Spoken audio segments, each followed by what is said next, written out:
An arrogant millionaire accepts a bet that forces him to marry an obese black girl. What happened next? Welcome to another exciting journey with Mr. Peter Stories. Stay tuned for an unforgettable tale, and don't forget to hit that subscribe button to join the adventure. The bass thundered through the exclusive rooftop lounge of the Summit, Manhattan's newest playground for young tech millionaires. Waylon Hudson's fingers drummed against his crystal tumbler of scotch, his steel-grey eyes scanning the crowd with the calculated precision of someone who had learned to commodify everything, including people. At 22, he was already a legend in the startup world. His AI-driven financial platform, TradeSync, had revolutionized personal investing and earned him his first billion before he could legally drink. Tonight, celebrating the company's latest successful funding round, Waylon should have felt on top of the world. Instead, he felt nothing but the familiar emptiness that came with having everything and valuing nothing. "Another round, Mr. Hudson?" The waitress's practiced smile and perfectly arranged features reminded him of every other beautiful woman in his orbit. Interchangeable, predictable, boring. No. He dismissed her with a wave, turning his attention back to his best friend-turned-rival, Marcus Chen, who was sprawled in the adjacent leather chair. Marcus, unlike Waylon, had built his fortune the old-fashioned way, by challenging the tech establishment rather than joining it. His cryptocurrency exchange had made him a billionaire too, but he'd kept his street edge, his realness. Sometimes Waylon envied that authenticity, though he'd never admit it. "You know what your problem is, Way?" Marcus leaned forward, his designer jacket catching the purple neon lights. "You've turned your whole life into an algorithm. Every woman you date, every person you hire, every decision you make, it's all based on your precious data points." Waylon's jaw clenched. "It's called having standards, Marcus. Something you wouldn't understand, considering your latest investment." He smirked, referring to Marcus's new girlfriend, a street artist from Brooklyn who definitely didn't fit the typical billionaire's arm candy profile. "At least Jade's real," Marcus shot back. "When's the last time you connected with anyone who didn't fit your perfect little spreadsheet? Face it, man, you're 22 going on 50, and you're already dead inside." The words hit harder than Waylon expected. He stood abruptly, walking to the edge of the rooftop. 60 stories below, Manhattan pulsed with life, with possibilities. But up here, in his carefully curated world, everything felt sterile. "You wouldn't last a month," Marcus continued, joining him at the railing. "1 month with someone who challenges everything you think you know about worth. Try me." The words escaped before Waylon could stop them. Marcus's eyes lit up with that dangerous gleam that had gotten them both in trouble since prep school. A bet, then. 6 months, actually. Marriage. Waylon barked out a laugh. "Marriage? Have you lost your mind? Scared?" Marcus pulled out his phone, his fingers flying over the screen. "Half your TradeSync shares against my entire crypto portfolio. 6 months of marriage to someone I choose, someone who'll make you question everything about your precious algorithms. This is ridiculous. This is real life, Way. Something you desperately need a crash course in." Marcus's phone pinged. "And I've already found her. Harper Ferry, 22, brilliant. She just finished med school early, doing her residency at West Virginia General. She's everything you think you don't want, and exactly what you need." Waylon's curiosity got the better of him. He grabbed Marcus's phone, and his world tilted on its axis. The woman on the screen was nothing like the carefully sculpted socialites he surrounded himself with. Harper Ferry was plus-sized, with rich dark skin and natural hair, wearing scrubs in her profile picture. But it was her eyes that caught him, fierce, intelligent, challenging. "You're out of your mind," Waylon said, but his voice lacked conviction. Marcus pressed his advantage. 6 months, half your shares. Unless you're admitting that the great Waylon Hudson, the man who built an empire on predicting human behavior, is actually terrified of dealing with real humans. The rational part of Waylon's brain screamed at him to walk away. But something else, something buried beneath years of spreadsheets and algorithms, stirred to life. Fine, he drained his scotch. Draw up the contracts, but when I win, I want your entire portfolio and your board seat. Marcus grinned. Deal, but here's the catch. You can't tell her about the bet. This has to be real, Way. You have to convince her to marry you within a month and stay married for 6 months without her knowing about our arrangement.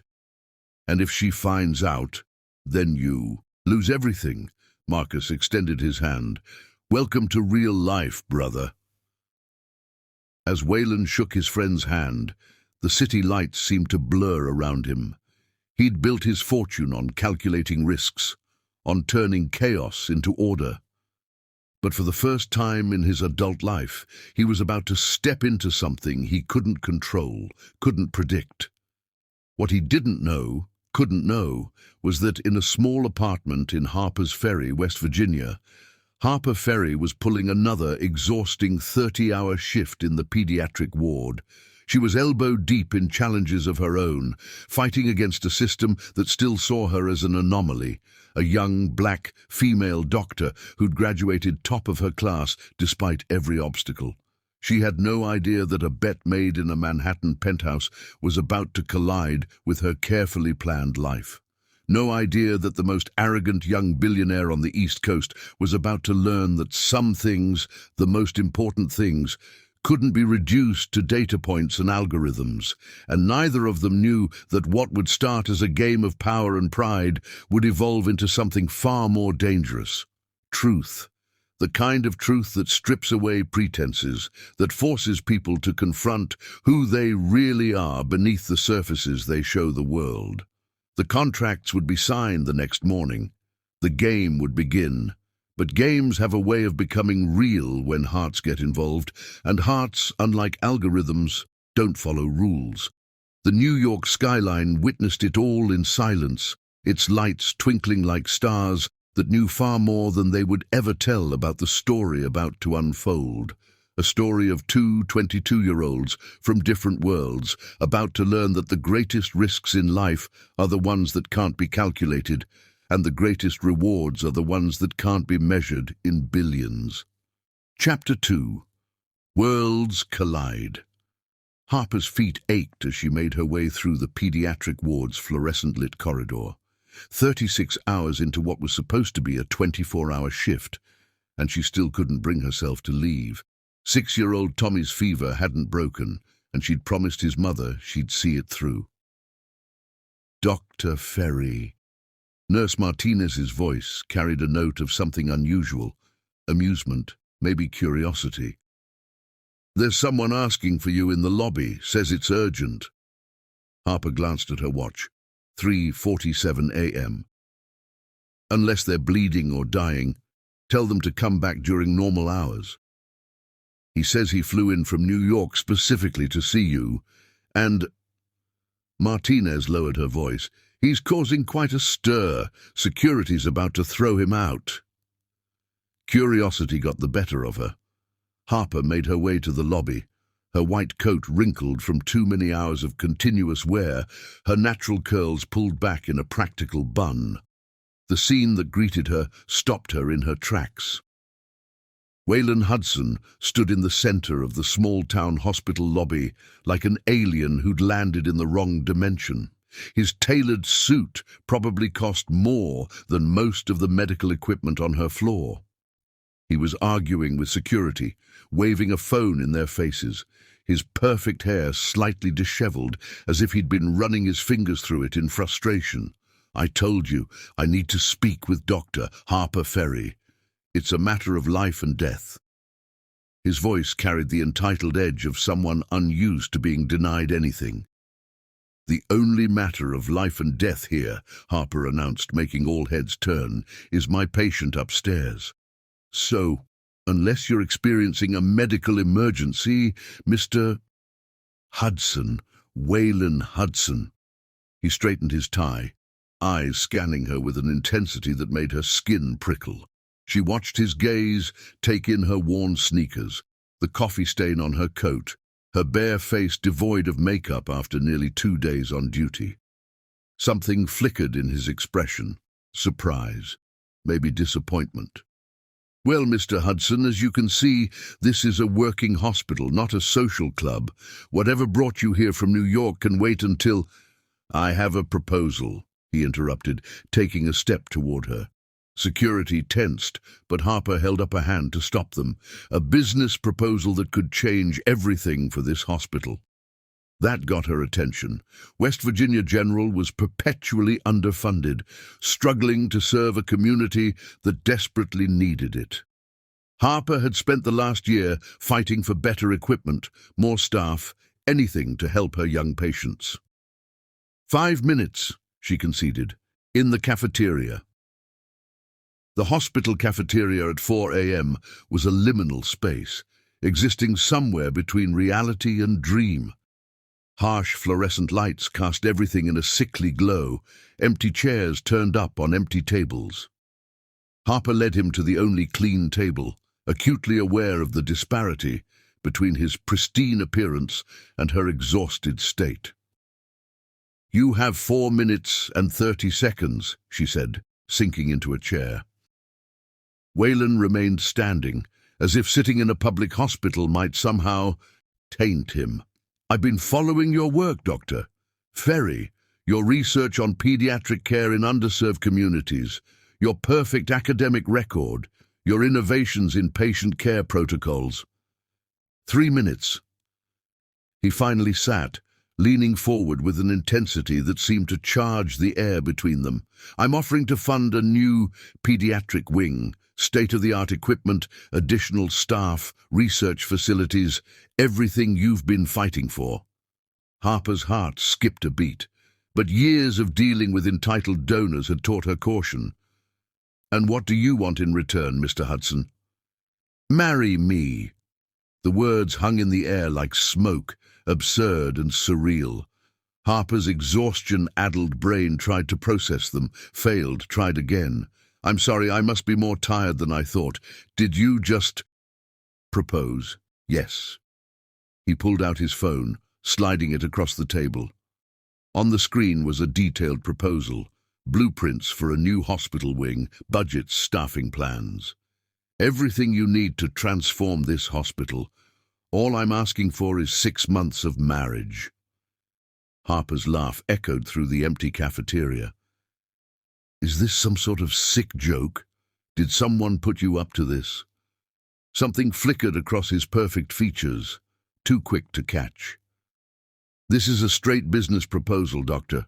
Ferry, 6 months of marriage, after which you get divorce settlement that includes full funding for the pediatric wing, plus a personal settlement of $5 million. Get out." "Excuse me?" Harper stood, her exhaustion replaced by a burning anger. "I don't know what kind of person you think I am, Mr. Hudson, but I'm not for sale. Not for 6 months, not for any price. You're not thinking this through. No, you're not thinking this through. You walked into my hospital during my shift and thought you could buy me like some commodity for your portfolio." She leaned down, meeting his startled gaze. "I may not have your billions, but I have something you clearly lack: dignity." She turned to leave, but his next words froze her in place. "Tommy Martinez, 6 years old, recurring pneumonia complicated by an underlying condition your hospital isn't equipped to treat. Sarah Chen, 4 years old, needs specialized surgery you can't provide here. Michael Washington, 8 years old, waiting list for treatment you don't have the staff to deliver." Harper turned slowly. "How do you know my patients' names?" "I do my research, Doctor. Ferry, I know every child on your waiting list. I know every piece of equipment you've requested and been denied.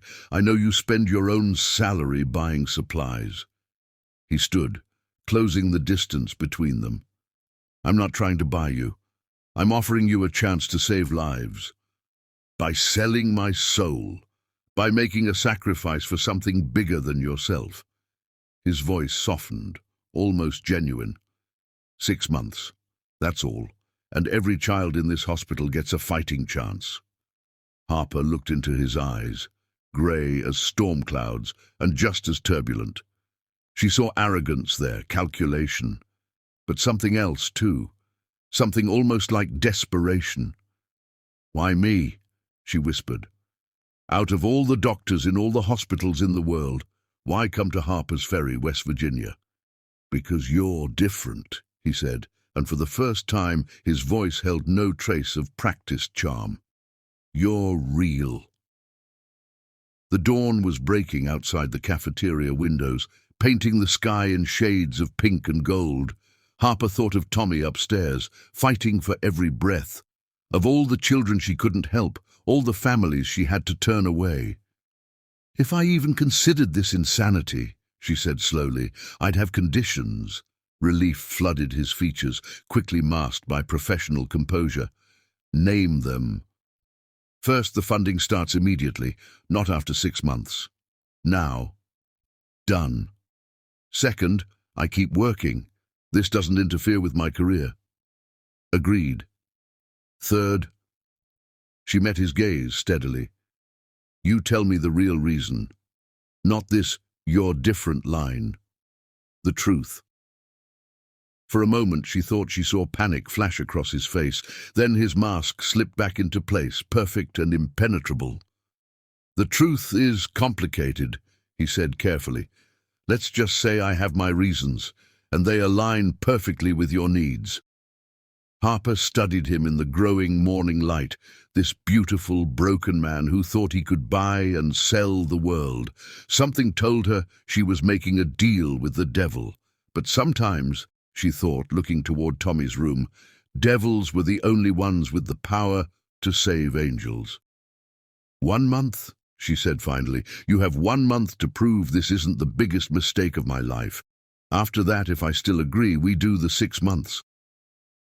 Wayland extended his hand, a businessman closing a deal. Harper ignored it, turning toward the door. "I have patients to check on. Your lawyers can contact me with the paperwork." She paused at the threshold.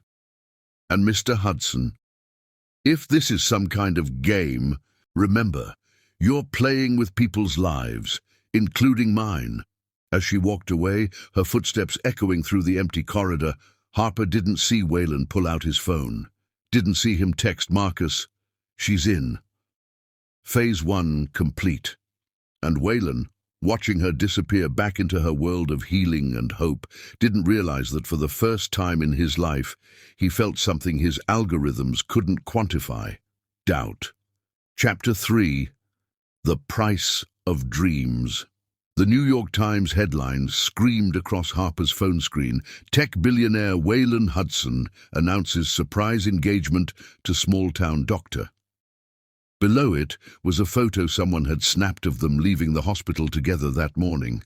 Harper in her wrinkled scrubs, Wayland in his perfect suit. The contrast was almost comical. "Girl, what have you gotten yourself into?" Nurse Martinez placed a fresh coffee on Harper's desk, concern etched across her features. It had been 3 days since Wayland's dawn proposal, and the hospital hadn't known a moment's peace since. "I'm starting to wonder the same thing," Harper muttered, scrolling through the comments section. The internet had opinions, none of them kind. Gold digger was the nicest term being thrown around. Her phone buzzed with another text from Wayland. "Car arriving in 20 minutes. Pack for a week in New York. Time to make this official."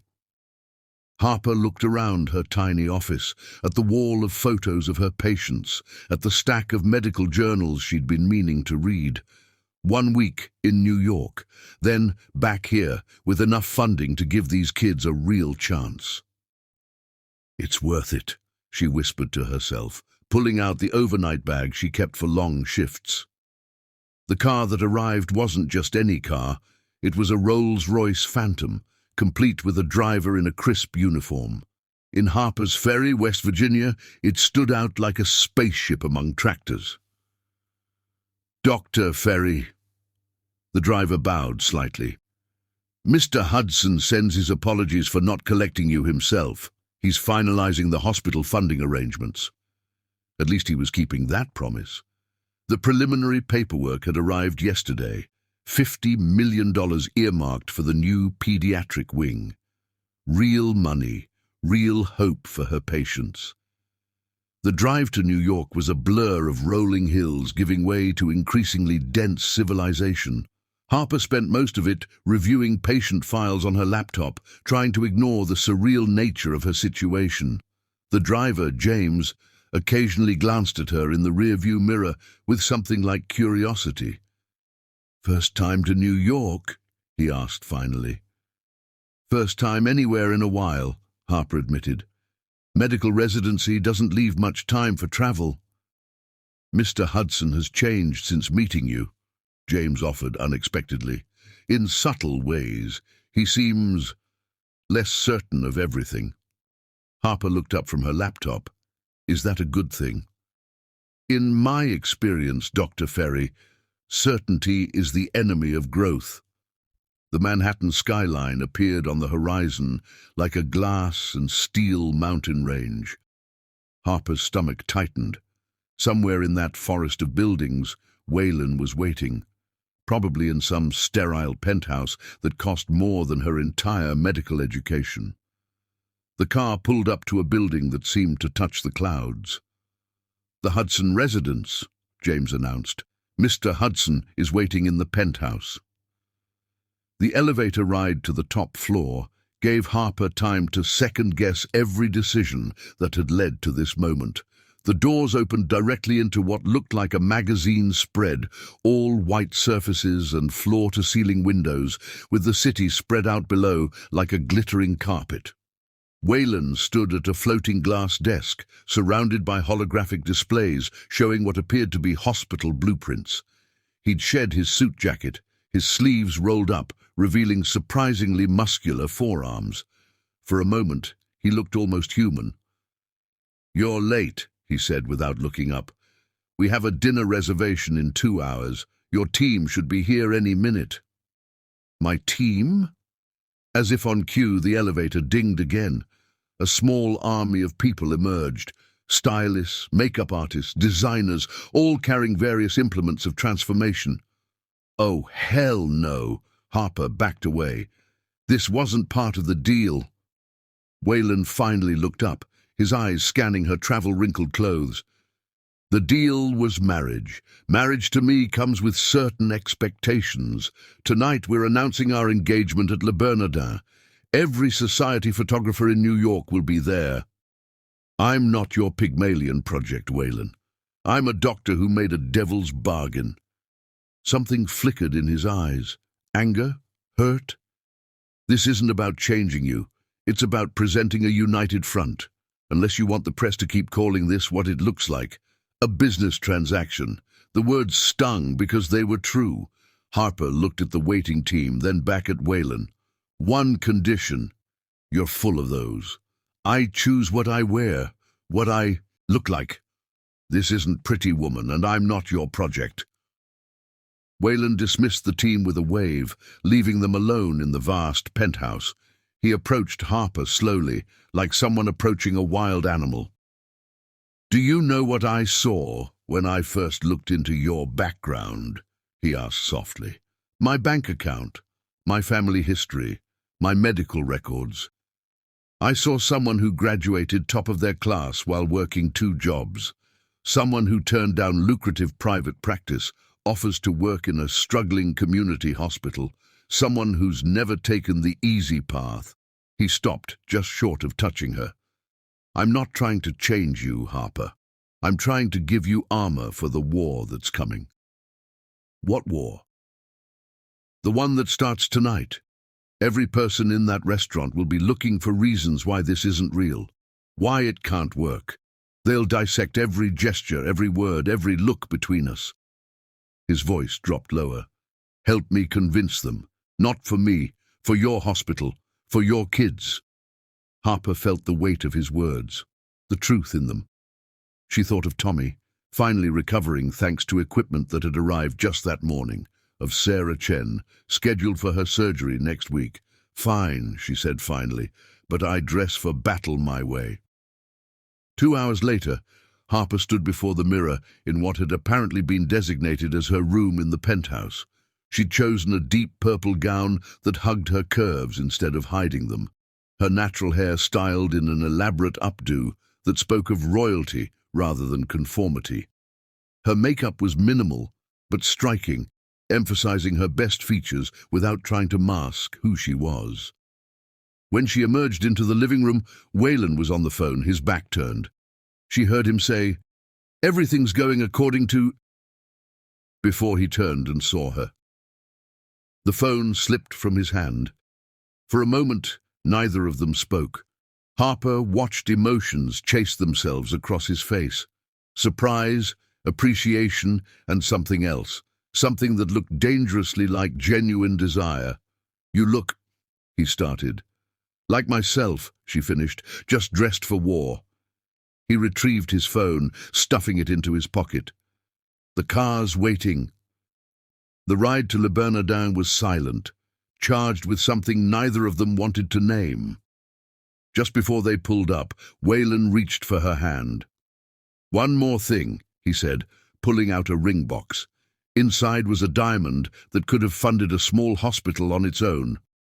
For appearances. Harper let him slide it onto her finger, trying to ignore the gentle way his hands moved, the warmth of his skin against hers. This was business, she reminded herself. Just business. But when they stepped out onto the red carpet that had mysteriously appeared outside the restaurant, when the cameras started flashing and the reporters started shouting questions, something changed. Waylon's arm around her waist felt less like a performance and more like protection. His smile when he looked at her reached his eyes. "Ready?" he whispered.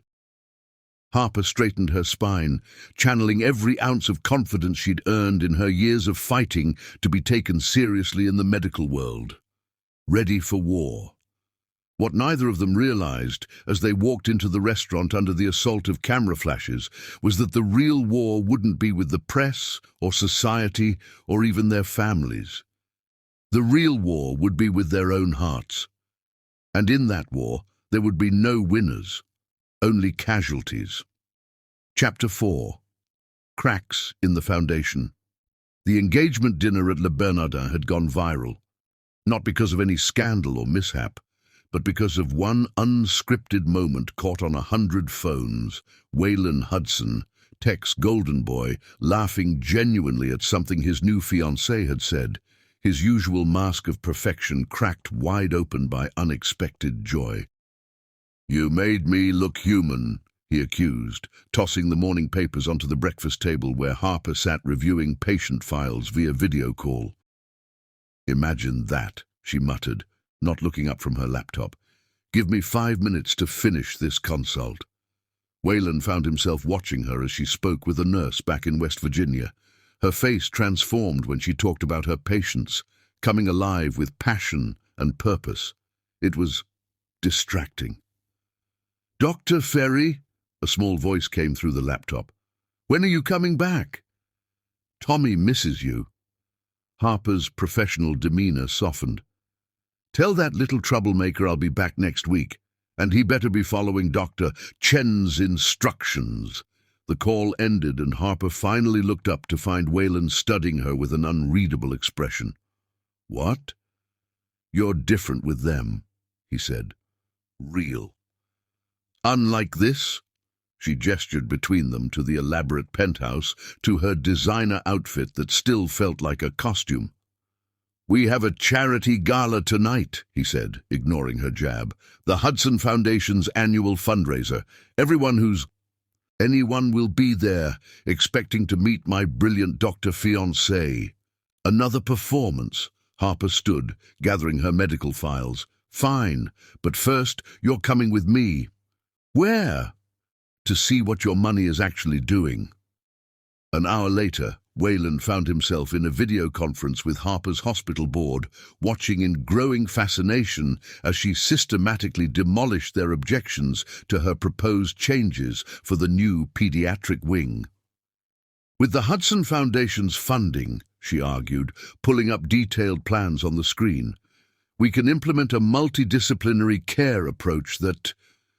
Dr. Ferry, one of the board members interrupted, while we appreciate Mr. Hudson's interest in our hospital, we have concerns about the long-term viability of this arrangement. Harper tensed beside him. Wayland felt something protective stir in his chest. The funding is guaranteed, he found himself saying, leaning into the camera's view. In fact, he paused, an idea forming. I'd like to propose something additional. Harper turned to him, surprise evident on her face. The Hudson Foundation will establish a permanent endowment for pediatric care at West Virginia General, regardless of any personal arrangements. He met Harper's eyes as he said this, watching them widen in understanding. The board meeting ended with approval for all of Harper's proposals. As soon as the call ended, she turned to him. Why did you do that? Do what? Guarantee the funding regardless of us. She gestured between them. That wasn't part of our deal. Wayland stood, walking to the window. Below, Manhattan hummed with its usual frenetic energy, but up here something else buzzed in the air between them.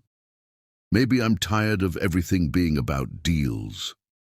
The words hung there, dangerous in their honesty. Harper approached him slowly, her reflection appearing beside his in the glass. What happened to you, Wayland? What made you so afraid of anything real? He turned to face her, and for a moment his carefully constructed walls wavered. My mother, he said quietly, was like you. Brilliant, dedicated to helping others, real. She married my father for love. He married her for appearances. His jaw tightened. It destroyed her. Is that why you're doing this? Some twisted way of proving love and business don't mix? I'm doing this because... His phone buzzed, Marcus's name flashing on the screen. The bet, the lies, the truth he couldn't tell her. He let the phone ring. Because what? Because you terrify me, he admitted, the words escaping before he could stop them. Harper stepped closer, close enough that he could smell her subtle perfume, see the flecks of gold in her brown eyes. Why? Because you see through every wall I've built. Because you don't care about any of this. He gestured to the penthouse, the wealth surrounding them. Because you make me want... The elevator dinged, and they jumped apart like guilty teenagers. Marcus strode in, his timing impeccable as always. Hope I'm not interrupting, he said, his smile sharp as a blade. Just wanted to check on the happy couple, making sure everything's progressing according to plan? Harper's phone chimed. Emergency at the hospital, she said, relief evident in her voice. I need to take this. As she walked away, Marcus turned to Wayland. You're slipping, brother. I saw that look. What look? The one that says you're starting to forget this is just business. Marcus's voice hardened. Remember what's at stake. Remember who you are.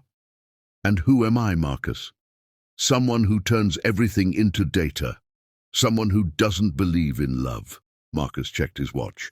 You have 5 months left. Don't lose yourself in the performance. But as Wayland watched Harper pace the bedroom, passionately discussing treatment options with her colleagues back home, he wondered if he hadn't already lost something else entirely. His certainty, his emotional distance, his immunity to hope. The gala was in 6 hours. Another performance, another dance of pretense. But something had shifted today. Some fundamental equation had changed. Harper ended her call and emerged, already shifting back into her role as his society fiancée. But before she could retreat to prepare for the evening, Wayland caught her arm. Have dinner with me, he said. Not at the gala, not for show, just dinner. She studied him, searching for the catch. Why? Because I want to know what made you laugh last night. What made you real enough to crack my mask in front of all those cameras? For a long moment she said nothing. Then, slowly, a smile spread across her face. Not her society smile, but something genuine and a little wicked. Okay, she said, but I choose the place, and you leave your billions at home. As she walked away to cancel their gala appearance, Waylon felt something he hadn't experienced in years. Fear. Not of losing the bet, but of winning it. Because winning meant an end to this, whatever this was becoming. And for the first time in his life, Waylon Hudson was starting to think some things might be worth losing everything for. Chapter 5. Real enough to break. You can't be serious. Waylon stared up at the flickering neon sign of Joey's Diner, a 24-hour establishment tucked between a laundromat and a bodega in Hell's Kitchen. Far from the glittering heights of his usual haunts, the place looked like it hadn't changed since the 1950s. Harper grinned, already pushing open the door. "What's wrong, billionaire boy?" Afraid of a little grease.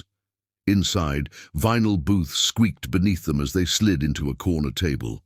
A waitress named Dot, who looked as vintage as the decor, dropped 2 laminated menus in front of them without ceremony. "This is where you want our first real date?" Waylon asked, eyeing a suspicious stain on his menu. "First?" Harper raised an eyebrow. "Someone's presumptuous." But there was something different in the air between them now. Away from the cameras, the expectations, the weight of their arrangement, they were just 2 people in a dingy diner at 8 p.m. on a Friday night. "Order for me," Waylon challenged, closing his menu. "Dangerous game, Hudson." Harper turned to Dot, who had materialized with a coffee pot. "He'll have the triple stack special, extra syrup, side of crispy bacon, and a chocolate shake." Bold choice. "You've probably never had a real breakfast for dinner. Too busy with your protein shakes and kale smoothies? And you? Chicken and waffles, with a side of life lessons for the privileged." The conversation flowed easier than either expected.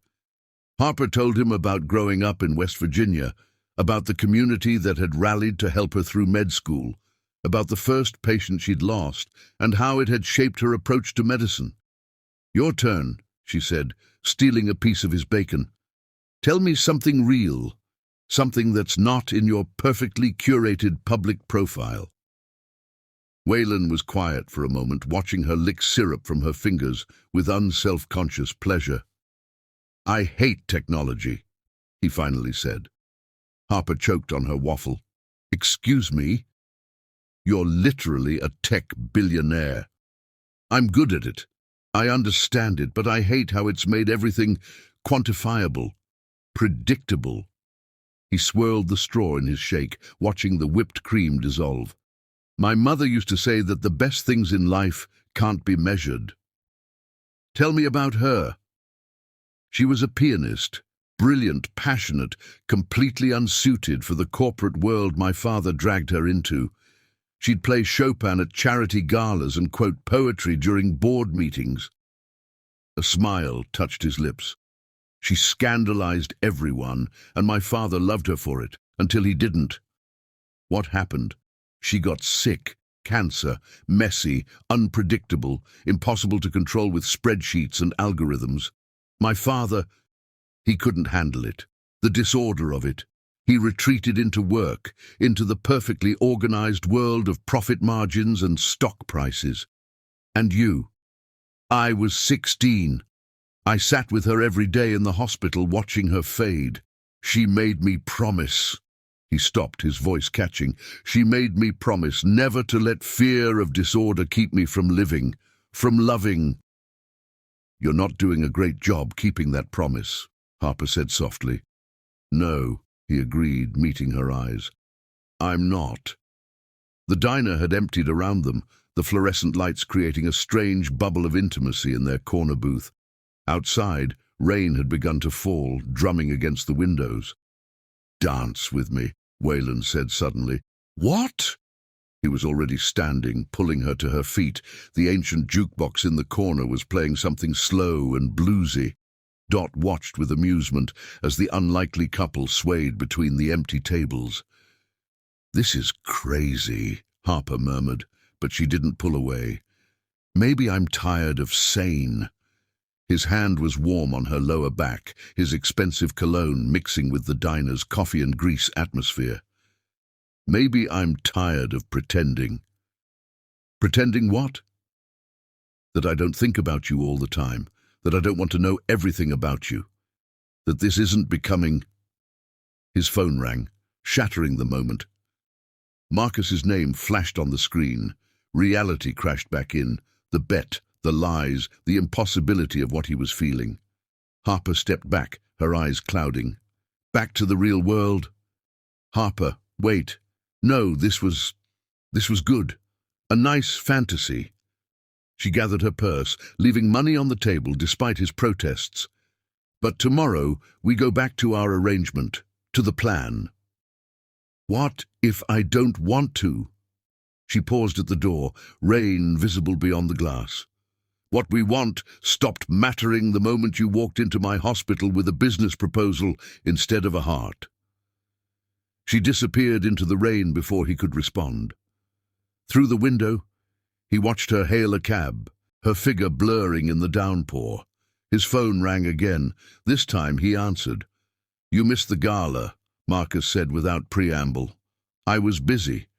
With your investment? Or have you forgotten what she really is?" Wayland watched the cab disappear into the night. "Maybe the return on investment isn't what we thought it would be. Don't go soft on me now, Hudson. Remember, if she finds out about the bet, you lose everything. Maybe some things are worth losing." He hung up before Marcus could respond. Dot appeared with the check, studying him with grandmotherly wisdom. "You love her," she said. It wasn't a question. "It's complicated. Love always is, sugar. But lies," she shook her head. "Lies are what make it impossible." Wayland stared at the empty booth where Harper had sat, telling him stories about her patients, stealing his bacon, looking at him like he might be more than his bank account and his algorithms. He had just over 5 months left of their contract, 5 months to either win the bet and lose her or tell the truth and lose everything else. As he stepped out into the rain, he realized his mother had been right. The best things in life couldn't be measured, but they could be lost in an instant by a single choice between love and lies. The question was, which would he choose? Chapter 6. Ghosts of Truth.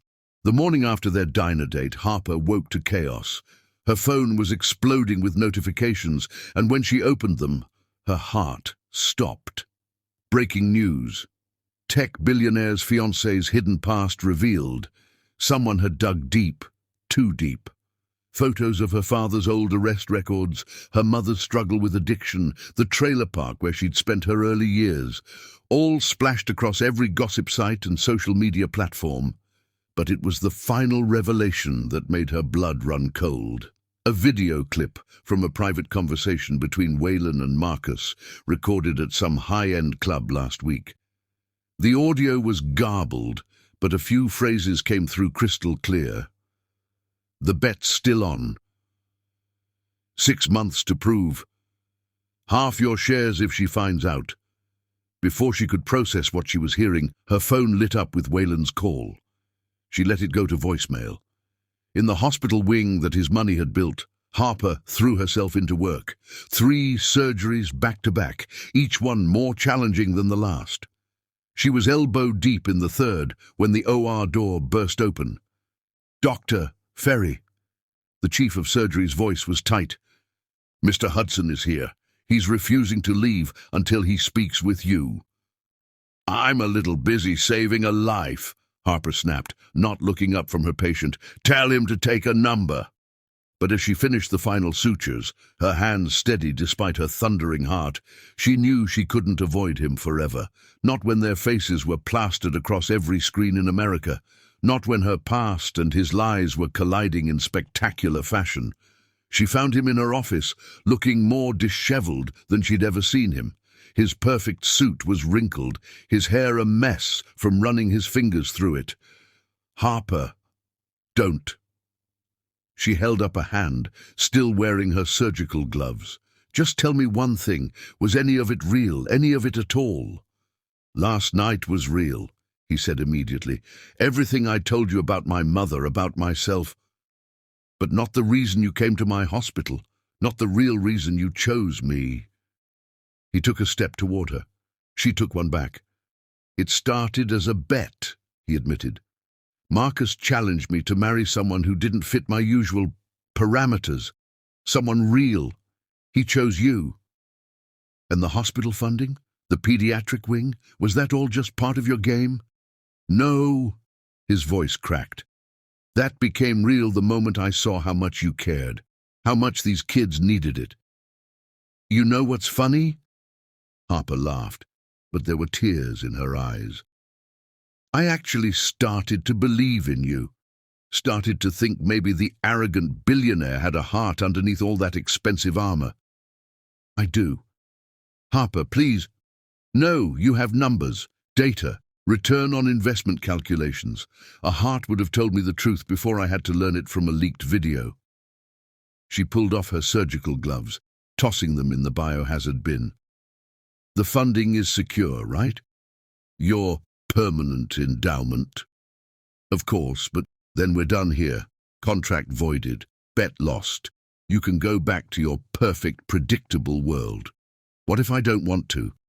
The words hung in the air between them, heavy with everything unsaid. Harper finally looked at him, really looked at him. His eyes were red-rimmed, desperate. "You know what the worst part is," she said softly. "I think you actually mean that. But you're still thinking like a businessman, Waylon, looking for a way to minimize your losses. That's not...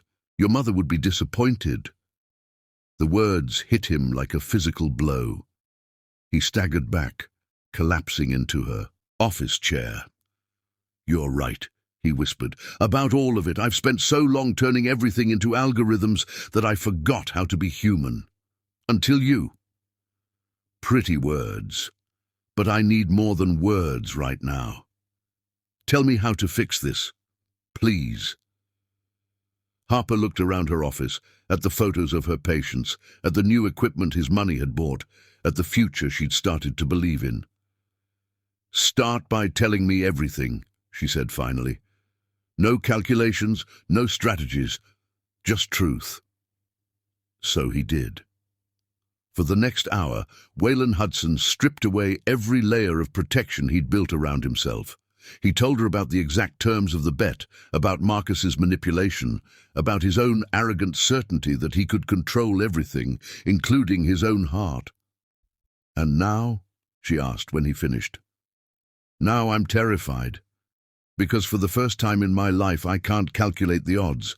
I can't predict the outcome. I just know that losing you would be worse than losing any bet. You already lost me, Waylon. The moment you made me part of your game. Then let me earn you back. Not with money or power or influence, just me, the real me, the one you saw last night at that diner." Harper's pager buzzed. Another emergency. Another life hanging in the balance. She stood, straightening her scrubs. "I have to go." "Harper, I can't trust you right now, Waylon." "Maybe not ever again, but last night was real for me too." She paused at the door. "You want to earn back my trust? Start by fixing what your lies broke. Not just with me, with everyone. Show me who you really are beneath all the algorithms and armor." As she walked away, Waylon pulled out his phone. Not to call Marcus, not to check his stocks, but to do something he'd never done before. Schedule a press conference where he would tell the complete, unvarnished truth, because sometimes, he realized, the only way to win is to be willing to lose everything. His mother had taught him that long ago. He'd just forgotten until a small-town doctor with an enormous heart reminded him that the best things in life, love, trust, redemption, couldn't be calculated. They had to be earned. One truth at a time. Chapter 7. The Price of Truth. The press conference room at TradeSync Tower was packed. Every major network, every tech blogger, every financial reporter waited with barely contained anticipation. Waylon Hudson, the boy wonder of Wall Street, was about to speak. But for the first time in his life, he hadn't prepared a statement. No PR team had vetted his words. No algorithm had calculated the optimal response. Harper watched from the back of the room, against her better judgment. She hadn't planned to come, but something in his voice when he'd called, raw, vulnerable, real, had drawn her here. "I've built my life on numbers," Waylon began, his voice steady despite his shaking hands. "Algorithms that predict human behavior, programs that quantify human worth. I thought I had it all figured out." He paused, scanning the crowd until his eyes found Harper's. "I was wrong." The room erupted in whispers. Waylon Hudson admitting error was unprecedented. 6 months ago I made a bet, a cruel, arrogant bet that treated a human being, an extraordinary human being, like a data point. I bet half my company that I could marry someone who didn't fit my usual parameters, someone real, someone chosen by my rival. Cameras clicked frantically. Harper felt the weight of eyes turning to her, but she kept her gaze locked on Waylon. "What I didn't bet on was falling in love." The room went silent. "Doctor, Harper Ferry isn't just my fiancée. She's the person who showed me that the best things in life can't be quantified. She's a brilliant doctor who saves children's lives while I play with stock prices. She's someone who saw through every wall I built and made me want to be better." "Mr. Hudson," a reporter interrupted, "are you confirming the rumors about the bet?" "Yes, and I'm doing more than that." Waylon straightened his shoulders.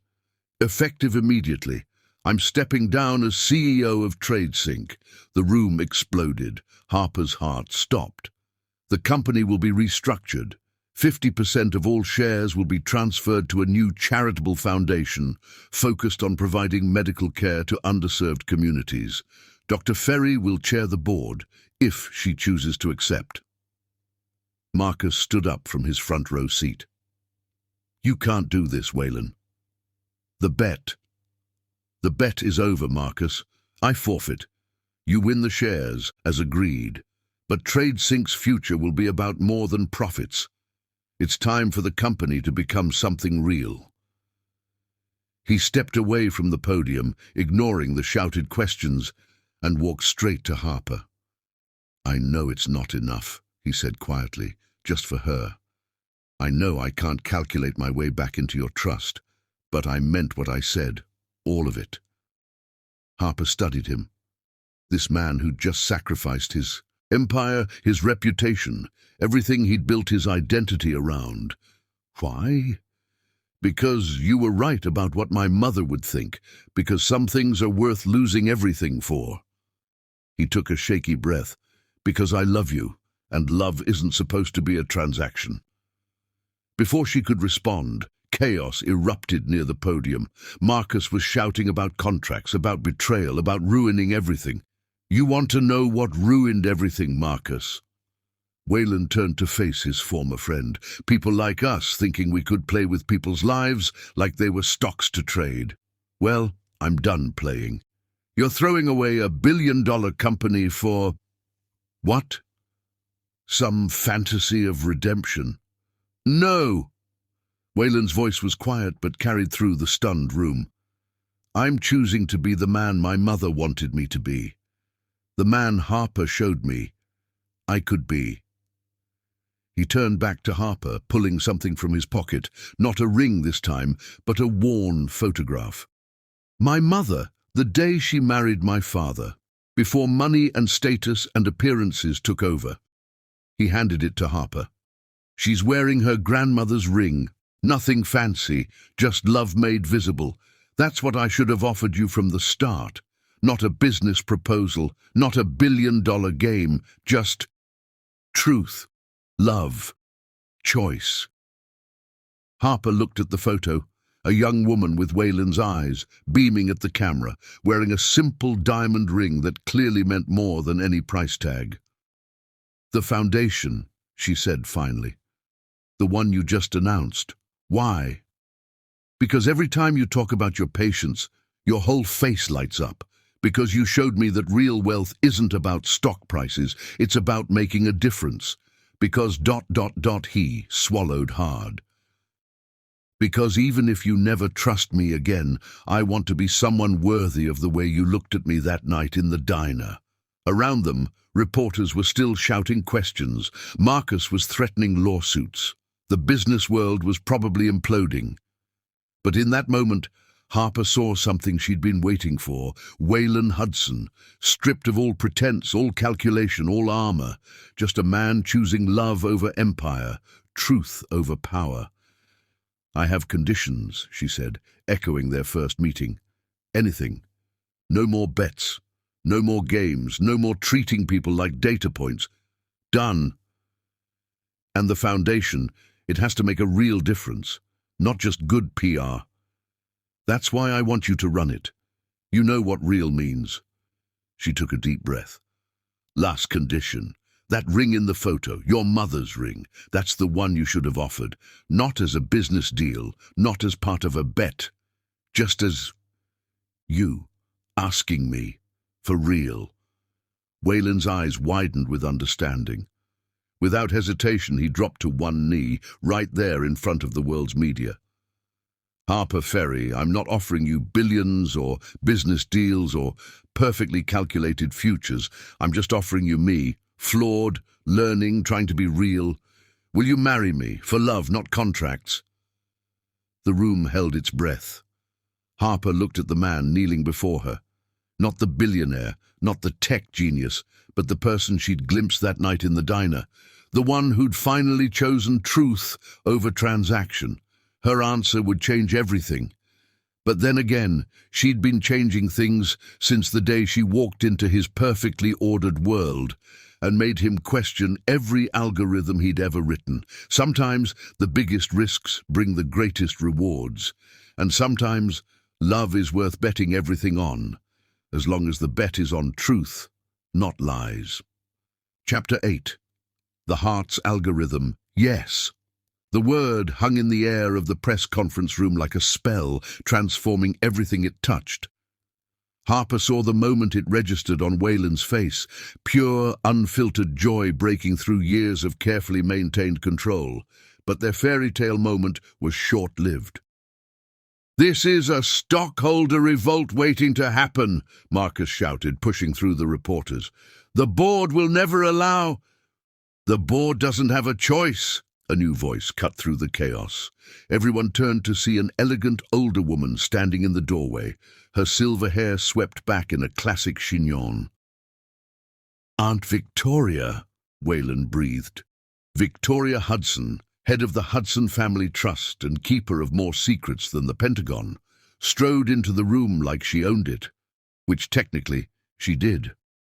"My sister, Wayland's mother, left certain provisions in her will," Victoria announced, pulling out a leather portfolio. "Provisions that would only activate if her son ever chose love over empire." Wayland's hands shook as he took the document she offered. Harper read over his shoulder, "To my son, who I pray will one day understand that the truest wealth lies not in what we possess, but in what we give. When you find someone who makes you brave enough to choose love over fear, the Hudson Family Trust will activate Protocol L." "Protocol L?" Harper whispered. "Love over ledgers," Victoria explained with a small smile. "My sister had a flair for the dramatic. The provision gives Wayland full control over all Hudson family holdings, superseding board approval, on the condition that he uses that power to transform the family legacy from profit to purpose." Marcus laughed bitterly. "So this whole time, you weren't even risking anything? The family trust had your back?" "He didn't know," Victoria cut in sharply. "That was the point. The choice had to be real.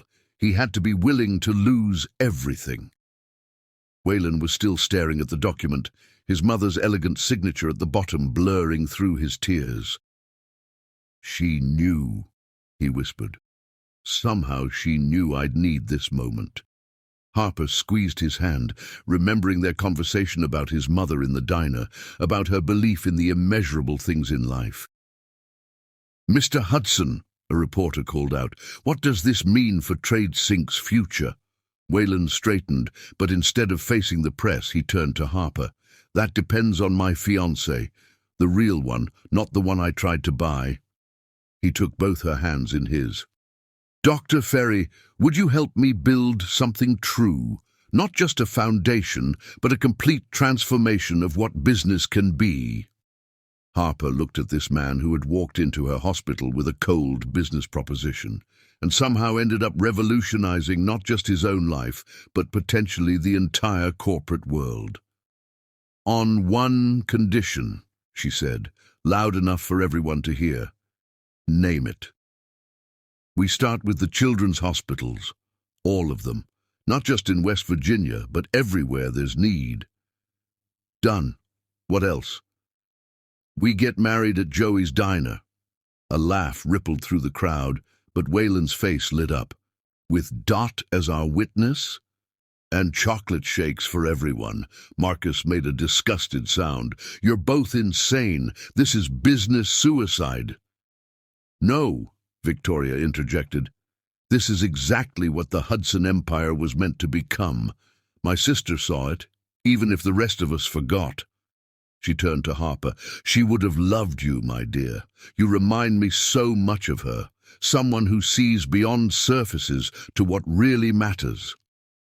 The next few hours were a blur of lawyers, press statements, and board meetings. But through it all, one thing remained crystal clear. The choice Wayland had made, not knowing about his mother's provision, to risk everything for love. Late that night, they snuck away to Joey's diner. Dot took one look at them and started making chocolate shakes without being asked. "So," Harper said, stealing a cherry from Wayland's shake, "ready to rewrite all your algorithms?" "Already done."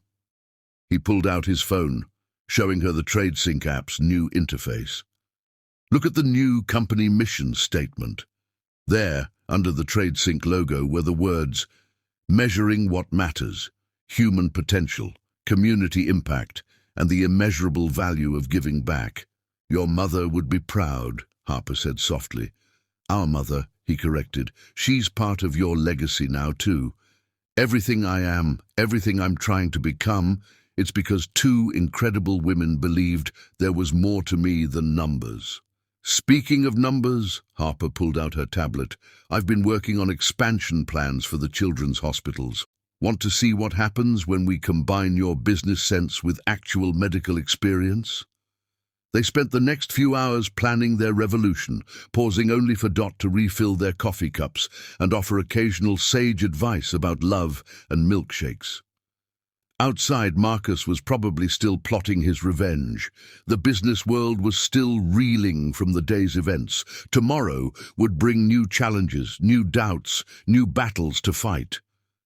But here, in a worn vinyl booth under flickering fluorescent lights, two people who had started as a business transaction were writing a new algorithm, one based not on profit margins or market shares, but on the immeasurable returns of loving deeply and choosing bravely.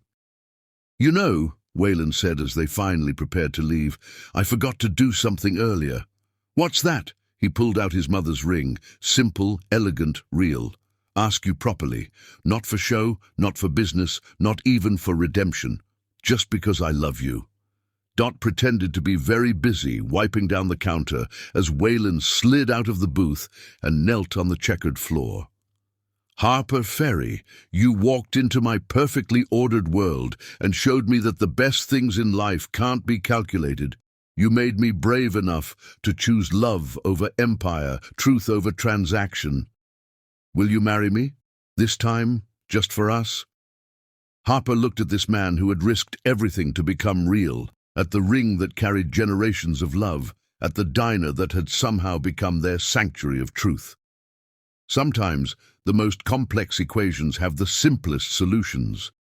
Yes, she said again, but this time not for the cameras or the press or the world. This time just for them. And in that moment, every algorithm in the universe rewrote itself around a simple truth. Love, when it's real, needs no calculation. Chapter 9. Love's Final Calculation. Joey's diner had transformed itself for the occasion. Christmas lights twinkled everywhere, their soft glow reflected in the chrome fixtures.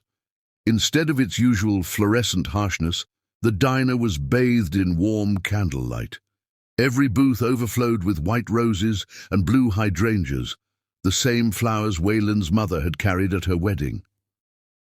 "You clean up nice, sugar," Dot said, adjusting Harper's simple white dress.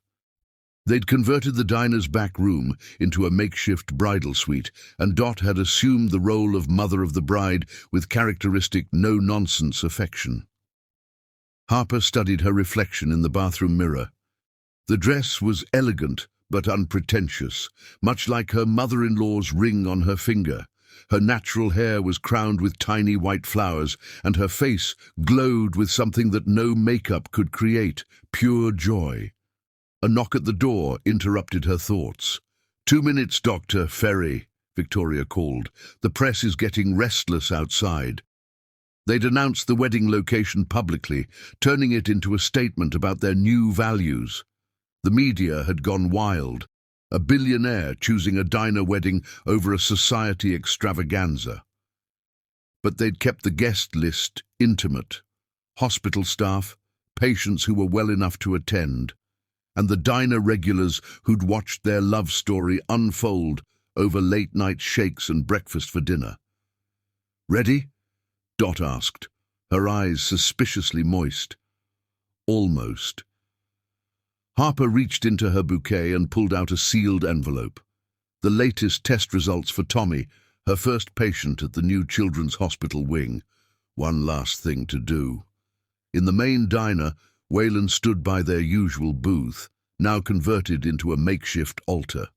He'd insisted on wearing his father's old tuxedo instead of buying new, another symbol of choosing meaning over money. His hands kept straying to his pocket, where he'd placed his mother's last letter, the one Victoria had given him yesterday. The small crowd of guests turned as the diner's bell chimed. Harper appeared in the doorway, silhouetted by the setting sun. But instead of walking straight to Waylon, she made her way to their youngest guest. "Tommy," she said, kneeling beside his wheelchair, "I have something for you." The boy took the envelope with trembling hands. His mother helped him open it, and as they read, tears began flowing. "I'm really better," Tommy whispered. "The new treatment worked," Harper confirmed. "You're officially in remission." The diner erupted in cheers. Waylon watched his bride comfort her patient's crying mother, saw the doctor's heart that had first made him question everything he thought he knew about value. When Harper finally reached him at their booth-turned-altar, her eyes were shining. "Sorry for the delay," she whispered. "Had to deliver some good news." "That's who you are," he replied softly. "That's who we'll be together." The ceremony was brief, but profound. They'd written their own vows, speaking not of traditional promises, but of transformations. "I walked into your hospital with algorithms and ended up finding my soul," Waylon said, his voice carrying through the hushed diner. "You showed me that the truest wealth isn't in what we possess, but in what we give. Every day with you makes me more real, more human, more alive." Harper's vows made even Dot reach for her apron to dab her eyes. "You came to buy a wife and ended up freeing your heart. I came to save my hospital and found someone brave enough to change the world with me. Today, I'm not marrying a billionaire or a businessman. I'm marrying the man who dances in diners, who puts children's lives above profit margins, who had the courage to choose love over empire." As they shared their first kiss as husband and wife, the diner's ancient jukebox spontaneously started playing. the same bluesy song they'd first danced to. Later, no one could explain how it had happened, since it wasn't even plugged in. "Mom's way of celebrating," Waylon whispered, pulling Harper close for their first dance. The reception was an unlikely blend of worlds. Surgeons chatting with diner cooks, hospital patients sharing stories with business executives, Victoria Hudson herself serving slices of Dot's famous apple pie. But the biggest surprise came during the toasts. Marcus stood up, looking uncomfortable in the casual setting. "I made a bet thinking I could destroy what Waylon built," he admitted. "Instead, I accidentally helped him build something better. The new Trade Sync Foundation approved my proposal yesterday. We're opening free medical clinics in every major city." He raised his chocolate shake. "To calculating what really matters." Later that night, after the guests had gone and even Dot had gone home, Harper and Waylon sat in their booth. She'd kicked off her heels, he'd loosened his tie, and they shared one last wedding shake. "I have something for you," Waylon said, pulling out his mother's letter. "I wanted to wait until we were officially family." Harper read it aloud softly. "My dearest son, if you're reading this, you finally found someone who made you brave enough to be real. Someone who showed you what I always knew, that love is the only algorithm that matters. Your father and I lost our way when we forgot that. Don't make our mistake. Build something true with her. Change the world, not because it's profitable, but because it's right. All my love, Mom. P.S. If you're getting married at that diner you've been sneaking off to, and knowing you, my romantic boy, you are, remember, love, like the perfect chocolate shake, doesn't need complicated formulas, just real ingredients and an open heart." "She knew," Harper whispered. "Somehow, she knew everything." "She knew I'd need someone like you," Waylon replied, pulling her close. "Someone real enough to break through every wall, brave enough to demand truth, and loving enough to show me how to be human again." Through the diner's windows, they could see reporters still camped outside, wanting to document the billionaire's unconventional wedding. Tomorrow, they'd face the world together, hospitals to build, lives to save, a company to transform. But tonight, in their diner sanctuary, they were just Harper and Waylon, two people who had started as a calculation and ended as a miracle. "One last bet," Harper murmured against his shoulder. "I thought we agreed.